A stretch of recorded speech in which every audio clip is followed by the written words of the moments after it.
பாலும் தெளித்தேனும் பாகும் பருப்பும் இவை நான்கும் கலந்து உனக்கு நான் தருவேன். கோலம் செய் துங்கக் கரிமுகத்து தூமணியே, நீ எனக்கு சங்க தமிழ் மூன்றும் தா.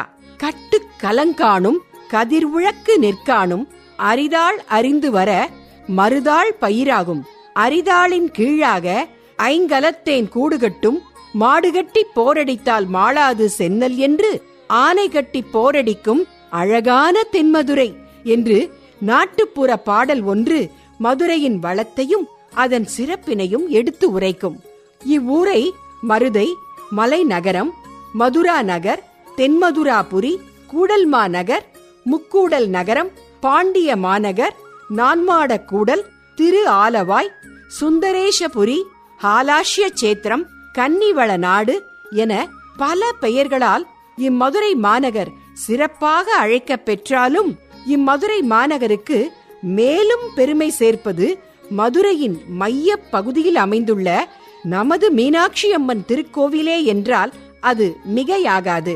வன்றீரல் வருணன் விட்ட மாரியை விளக்க ஈசன் மின்திகள் சடையினின்றும் நீங்கிய மேகம் நான்கும் குன்று போல் நிவந்து நான்கு கூடமாக கூடலாமே என்று புகழ்ந்து போற்றப்படும் கூடல்மா நகருக்கு அன்றும் இன்றும் என்றும் அழகூட்டுவது அருள் சேர்ப்பது நம் அன்னை மீனாட்சியே.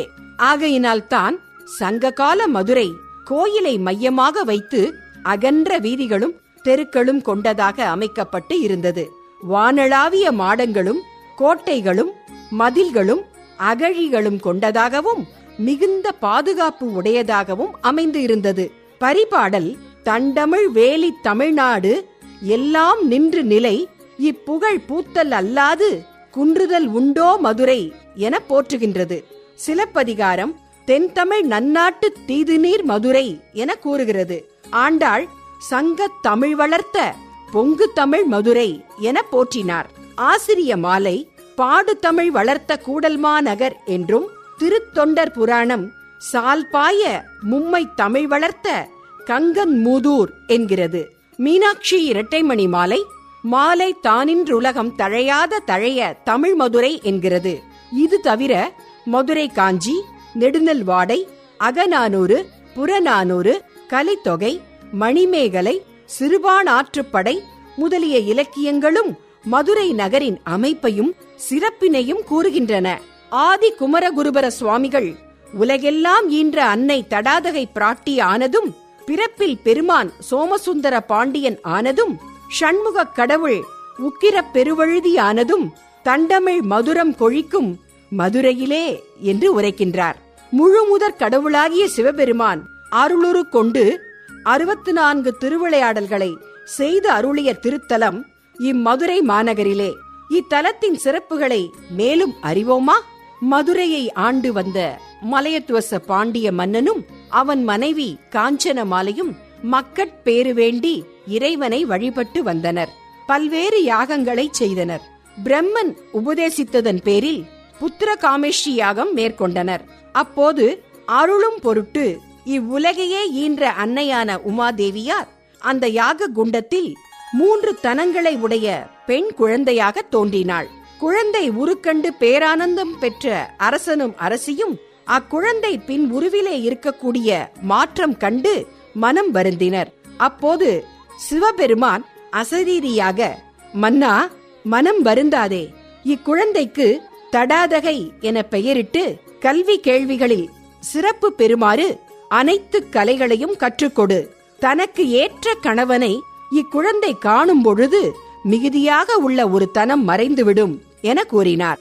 அரசனும் அரசியும் மன அமைதி பெற்றனர். ஒருவன் பிறக்கின்ற போது பரஞானம், அபரஞானம், தன்முனைப்பு என்ற ஆணவமாகிய 3 தனங்களோடு பிறக்கின்றான். தடாதகைக்கு இறைவனை பார்த்தவுடன் 3வது தனம் மறைந்ததைப் போல மனிதன் இறைவனை நினைப்பதனால் ஆணவம் என்கின்ற 3வது தனம் மறையும் என்பது தத்துவம். தடாதகை பிராட்டி நாளொரு மேனியும் பொழுதொரு வண்ணமுமாக வளர்ந்து கல்வி கேள்விகளில் சிறந்து வீரம் மிக்கவளாக வளர்ந்தாள். பாண்டிய நாட்டின் பேரரசியானாள். தடாதகை தன் நாட்டின் எல்லையை விரிவுபடுத்த எண்ணி பல குறுநில மன்னர்களின் மீது படையெடுத்துச் சென்று வெற்றி கண்டாள். பின்பு பெரும் படையுடன் சென்று கைலாயம்பதியை அடைந்து போர் முரசு கொட்டினாள். எதிர்த்த பூத படைகளும் நந்திதேவரின் படைகளும் தோல்வியை தழுவின.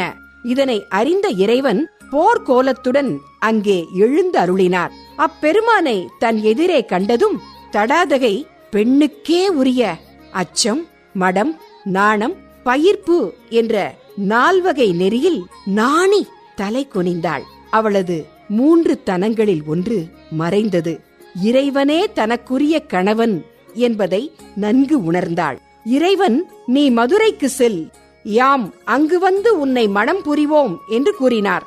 அதன்படியே தடாதகை மதுரையை அடைந்து அதன் பிறகு இறைவனையே மணம் செய்து கொண்டாள்.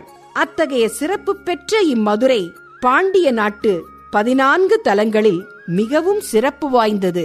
இத்திருத்தலத்தில் வருடத்தின் 365 நாட்களில் 294 நாட்கள் இங்கு திருவிழாக்கள் நடைபெறுகின்றன. அவற்றுள் குறிப்பிட்டு சொல்லத்தக்க பெரிய விழாக்கள் 3. அவை சித்திரை திருவிழா, ஆவணி மூல திருவிழா, தெப்பத் திருவிழா.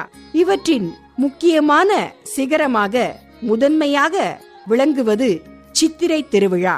பங்குனி மாத கடைசியில் அமாவாசை கழிந்த 2 நாளில் கொடியேற்றத்துடன் துவங்கும். அத்தகைய நன்னாள் இந்நாள். கொடியேற்றம் சிறப்பாக நடைபெற இருக்கிறது. கொடியேற்றப்படும் கொடி பட்டத்தில் பொறிக்கப்பட்டுள்ள ரிஷபம் தர்ம உருவமாகவும் ஆத்ம உருவமாகவும் மதிக்கப்படுகிறது.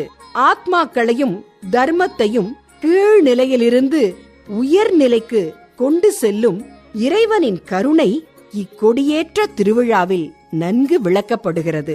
பொதுவாக உயிர்களுக்கு அருள் புரியும் இறைவன் சிறப்பு வகையில் அருள் புரிய ஆயத்தமாக 12 நாட்களும் காத்திருக்கிறான் என்பதை இக்கொடியேற்றம் விளக்குகிறது. வாக்காலும் மிக்க மனத்தாலும் எக்காலும் தாக்காது உணர்வறிய தன்மையனை நோக்கி பிரித்தறிவு தம்மிற் பிரியாமை தானே குறிக்கும் அருள் நல்க கொடி. சித்திரை திருவிழாவின் முதல் நாள் இறைவன் சொக்கநாதர் பிரியாவிடையுடன் கற்பக விருட்ச வாகனத்திலும் மீனாட்சி அம்மன் சிம்ம வாகனத்திலும் காட்சி தருவார்கள்.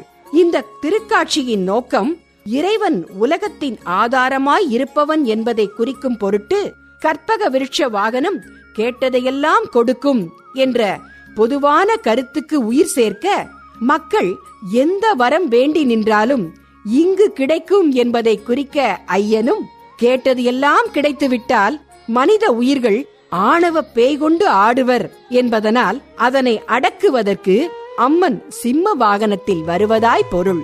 உலகை ஆளும் இறைவனும் இறைவியும் கற்பக விருட்ச வாகனத்திலும் சிம்ம வாகனத்திலும் மதுரையின் 4 மாசி வீதிகளிலும் வீதி உலா வந்து நமக்கு அருளாசி வழங்க இருக்கிறார்கள். நாம் சென்று வழிபட்டு இறையருள் பெறுவோமாக.